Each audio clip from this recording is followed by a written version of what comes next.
Okay lang daw kay dating Pangulong Rodrigo Duterte na umalis ang mga kapartido sa PDP laban kahit siya lang ang maiwang mag-isa. I would encourage that those who are not in tune with us or hindi nyo nagustuhan, we're always welcome to go out.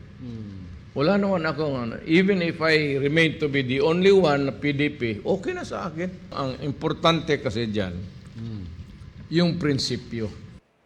Sinabi po yan ng dating Pangulo sa kanyang programa, kasunod ng pagbibitiw at diretsahang pagbanggit sa kanyang pangalan ni Senior Deputy Speaker Dong Gonzales na umaatake at nagbabanta umano sa buong Kamara.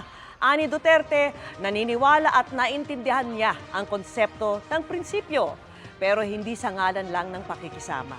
Pagdidiin pa niya, wala raw siyang tinatago kahit noong aktibo pa siya sa politika. Kaugnay naman sa naging pahayag ni House Speaker Martin Romualdez na tatayo siya laban sa sinumang mananakot sa Kamara, sabi ni Duterte, walang magiging problema kung nagsasabian niya ito ng totoo.